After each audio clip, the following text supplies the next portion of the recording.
Hello again and welcome to the Officialize Experience. I'm Kirk Cousins here with Kyle Schonewill for our third installment of this podcast where we review the previous week's game and discuss any other topics that come to mind. How was your weekend, Kyle?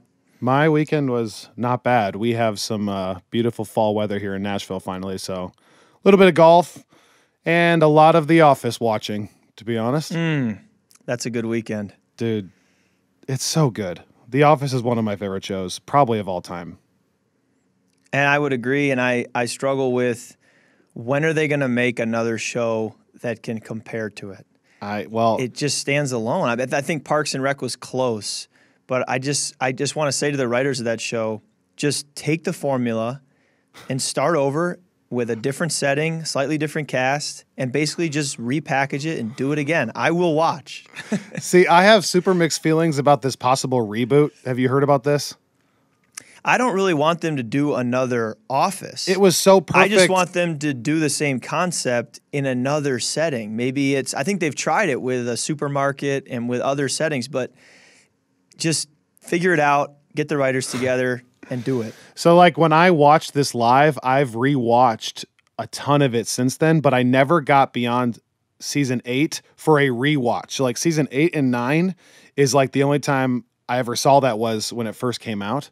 And so I remember it kind of lulling, you know, like not being quite as good on season 8 and 9, but I'm kind of shocked. Like, first of all, because I haven't seen it in a long time, it's like still really good. I'm like 17 episodes into season 8. I feel like the lull happens like later season 8 and the beginning of 9.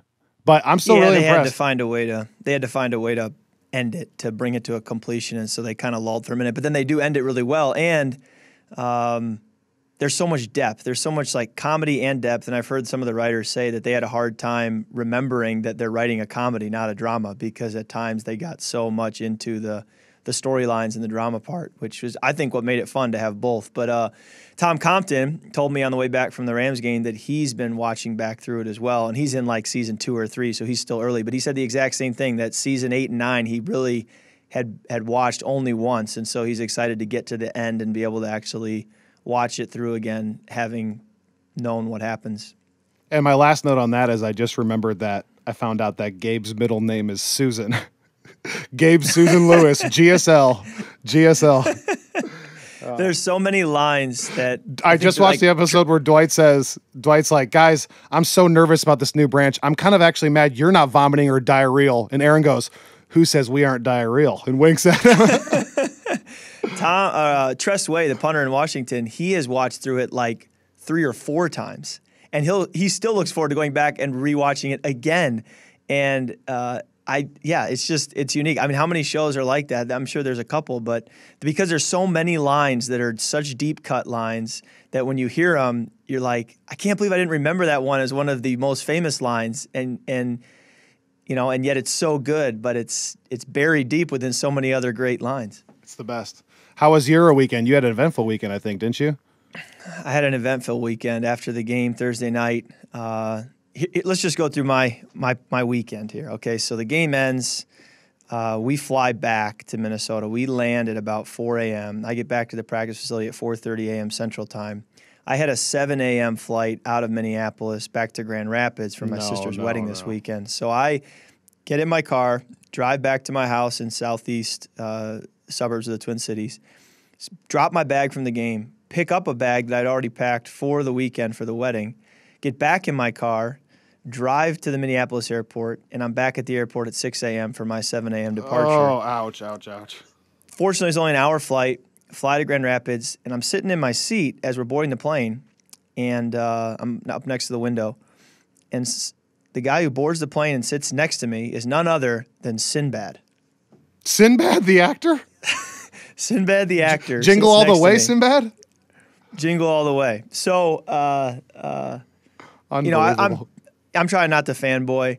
I mean, I know First Kid, House Guest. I know some of his stand-up. So at one point I just said, you know, hey, Sinbad, just, you know, thanks for your work. What's bringing you to Grand Rapids, if you don't mind me asking? And he said, well, I guess he's from Benton Harbor. He's from West Michigan. Oh. So we have that in common, and he was doing some shows, still does a lot of shows.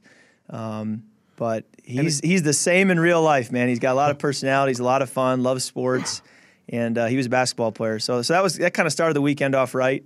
Any day you get to sit by Sinbad on the airplane is a good day. Yeah, and as we walked off the plane, and I kind of shook his hand and walked away, he yelled at me across the terminal. He yelled something like, "Man, get rid of that ball and stay low." Stay low and duck or something like that. He said, "They're coming for you."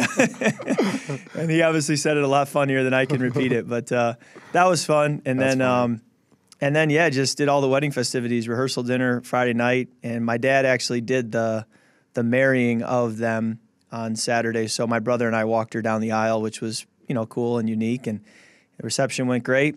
And then on Sunday, headed home, and it was actually Cooper, my son. It was his first birthday on Saturday as well, so we did a little birthday celebration on Sunday so that we didn't infringe on the wedding, and then we flew back last night, and here we are, ready for another week in the NFL. It's crazy. Your sister's married, and Cooper's won already. Yikes! Cooper's and won. You have another child on the way, right? We do. We have a boy coming in early March, so they'll be about 17 months apart, and that'll be fun to raise them together. Exciting times. Okay, let's quick pivot here and turn into the game a little bit. I know the game was a few days ago, but just to rehash a little bit of the Rams-Viking. Vikings 38-31 loss to the Rams. Shootout, crazy game to watch. This is a totally random question, was there some communication issues on the 2-point conversion? It looked like there was like some confusion. Yeah, the headsets kept going out during the game, and this was really the first game of this year where that's happened. It tends to happen a couple times a year, but it probably happened 4 or 5 times during the game. And on every other play, we caught it. Coach Flip was able to get me the play once I looked back to the sideline and told him I didn't have the play coming in. But the 2-point conversion, for some reason, it just never registered. So this is kind of funny. This rarely happens, but I don't get the play. The play clock's running down. We had been celebrating the touchdown, and so we don't have much time. And I step into the huddle, and Kyle Rudolph looks across at me from in the huddle. He stands on the opposite side, and so usually when I say the play, I tend to be looking in his direction. And he's a really smart player, so I look into the huddle and I look at everybody, but mostly at Kyle, and I say, "Well, what's our best 2-point conversion play?" No, I sure did. In the NFL, I did that, and I was having a brain fart in the moment because I would normally just pick a play and have one in a menu that I could pick from, but in this moment, I thought, what's our best one? And they all kind of run together, especially on a short week. I mean, I remembered some from the Bills game. I remembered some from other games. But on a short week, I was like, man, what are the one we want this week? And Rudy looked at me and said, how about the roll pass? And I said, sounds good to me. I'm fresh out of ideas. So I just said, roll pass, I'm one, go. And we broke the huddle, went to the line of scrimmage, and it worked, which was the best part, So maybe practice and all that is overrated. Surely there's a more complicated name for it than roll pass. Or does everyone just know what roll pass means? No, we would normally have, roll pass, Y corner, F slide, shift to this, bump to bunch right. We'd have all these terms, but I didn't remember the specifics on that roll pass of what we wanted. And so I looked at everybody because Kyle said, how about the roll pass? I looked at everybody like, great, I'll do it if I know what to do, if you guys know what to do, but I can't tell you. I'm not sure where everybody lines up. So I broke the huddle thinking people were going to look at me saying, where do I go? And we broke the huddle, and pretty much everybody got lined up decisively. And I was like, okay, here goes nothing. Everybody lined up, so that's first part's done. And then I was just trying to make sure we didn't have a delay game. I wonder how often that happens for quarterbacks, but they just wouldn't be willing to admit it. That they just went, I don't know the call. Usually you'd burn a timeout, and in that game, with it being so tight, in the second half, I didn't want to burn a timeout. And I figured the coaches can do that. They know our timeout situation. They can call it from the sideline if they feel like they need to burn one. So I like to give them the freedom to use those timeouts. I like to save them for the defense as much as possible, or save them for a 2-minute drill at the end of the game. So I didn't want to burn one. And credit our guys for me being able to just say roll pass, and everybody knew specifically in a 2-point conversion what the roll pass is supposed to look like.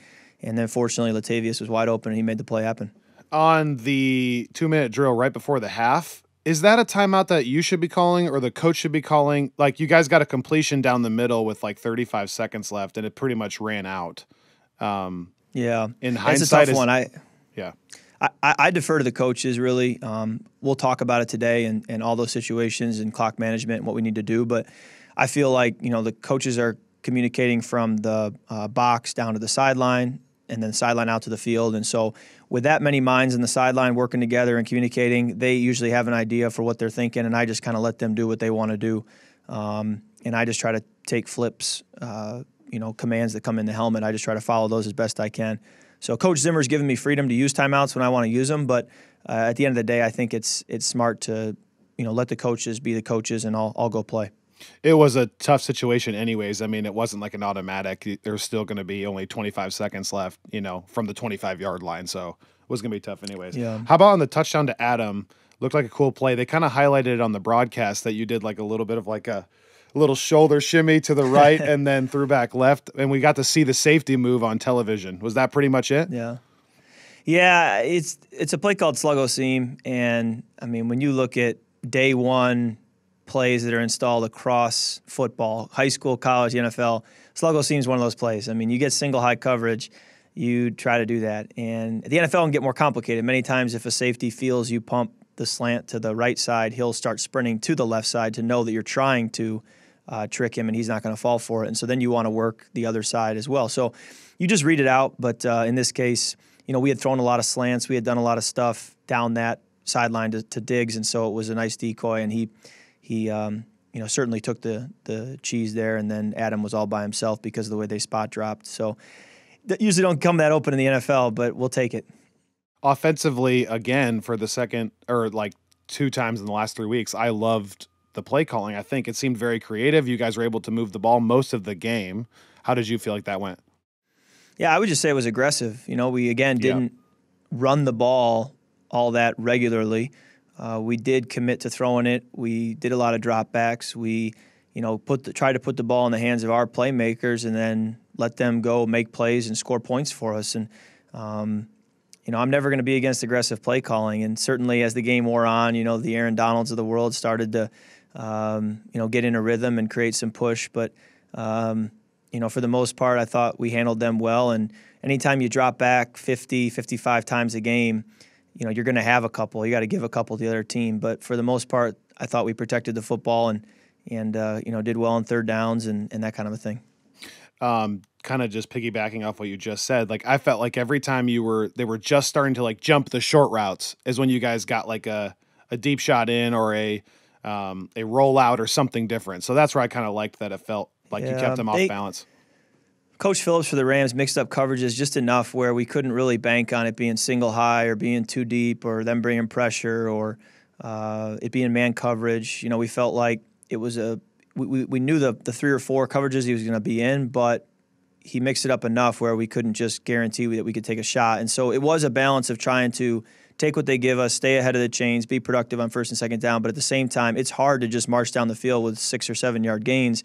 You want to hit one of those explosive plays like we did to Adam. And I think looking back, that may be one of the things I would look at is, could I have taken more shots down the field throughout the game such that we could have had more explosives and, tried to go at some of those corners. Well, and Dan Bailey made all his kicks, so that's fun for us Vikings fans. Yeah, I saw him in the locker room after the game, just shook his hand and said thank you.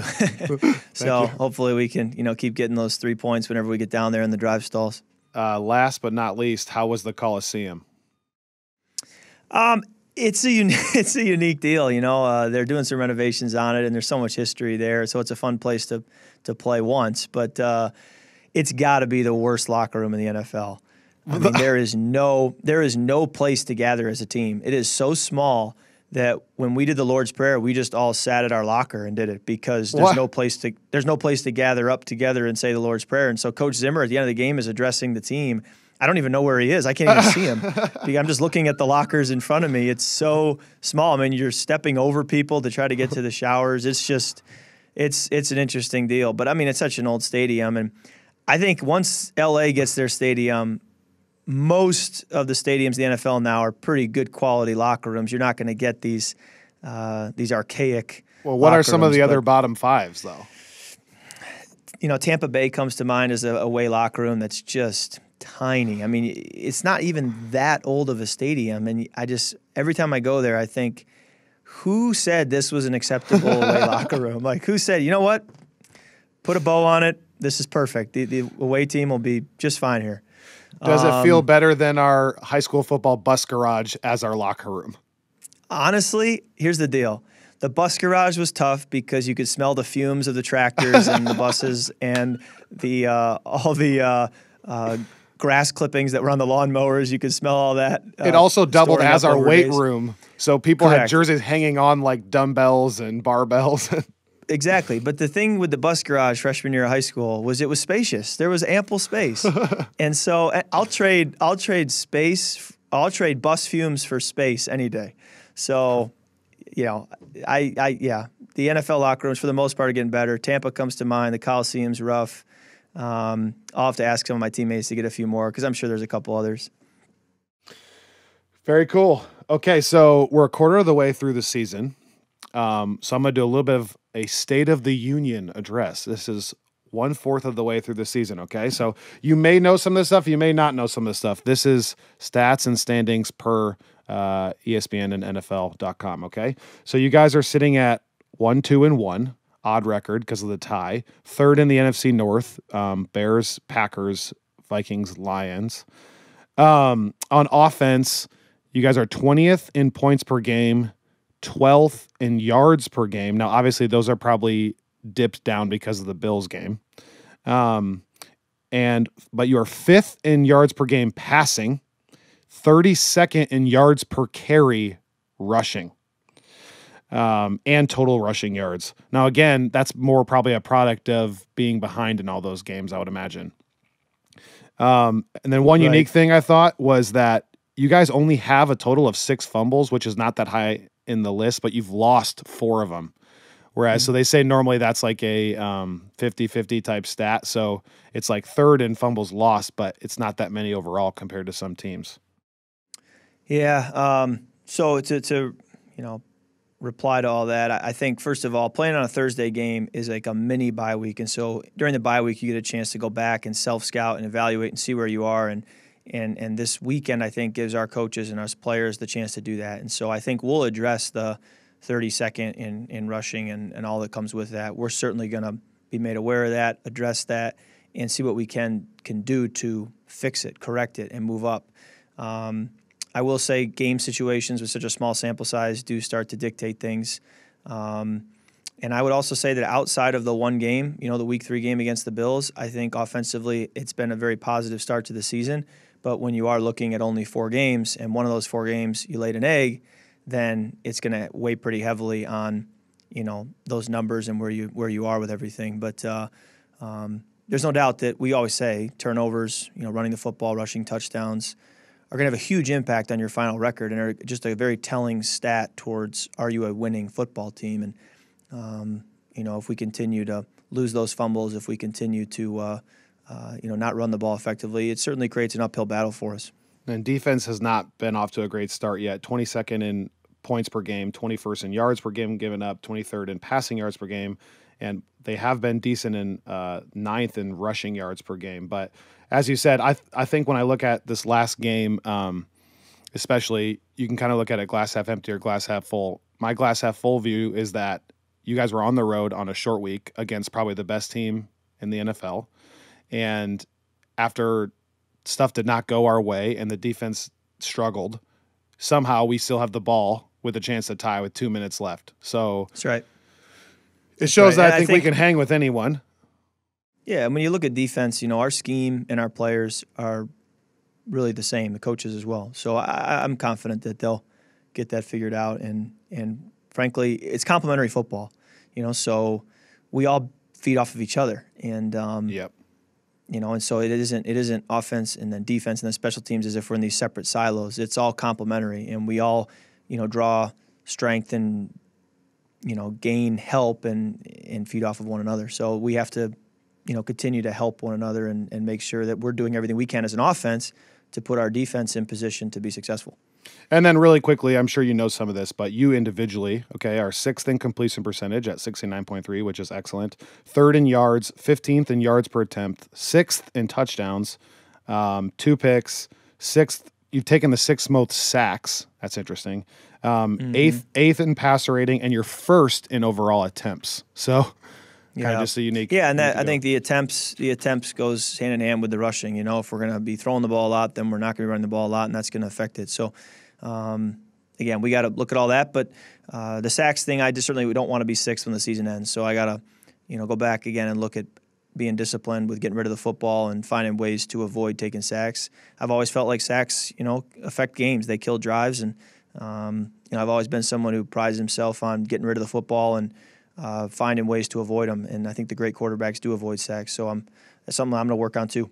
Lastly, looking ahead to the Eagles this week on Sunday, you mentioned that you had a unique chance to watch football this Sunday, which you don't get to do very often, just sit back and watch the NFL. What was kind of your takeaway from getting to do that for a whole day, just kind of watching?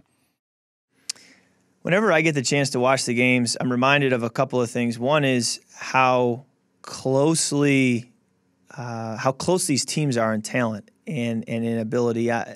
All these games seem to come down to the final plays. And so the difference between 3-1 and 1-3 right now, if you look at it, it just isn't that much. And so we're all kind of fighting, jockeying for these spots, but sometimes it's just the way the ball bounces at the end for one team or another. And if you get those lucky bounces 3 or 4 times, suddenly you're out ahead of the rest of the pack. The other thing I'm reminded of is just how much football there is left to play. I mean, when you see the record of these teams show up on the bottom and it just says, 1-2-1 or 1-2 or whatever it is, you realize, man, the whole season feels like it still has to be played. I mean, who cares if you're 1-2 or 2-1? I mean, it's irrelevant. So we can get a little bit caught up in that as we're playing and we're going through our jobs. But then you take a second and you look back and you look at it from a higher altitude and you say, man, who cares what your record is right now? We have so much football ahead of us. We got to write the story starting this week is when we really got a chance to change the script. So it was a good refreshing reminder that this season is still yet to be played for the most part, and we got a lot to play for.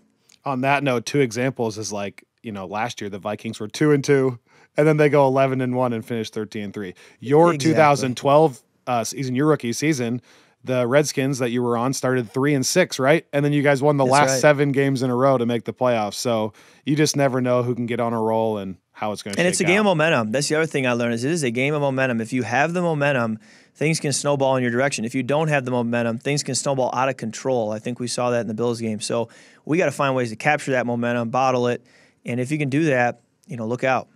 Yeah, absolutely. So give us a quick 30-second preview of the Eagles game this Sunday.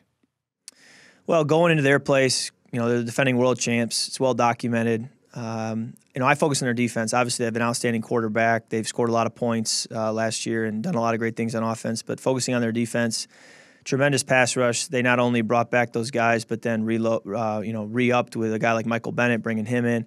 So I just have a lot of respect for them. I think Jordan Hicks is a middle linebacker, is a really good player. They've got players all over the field.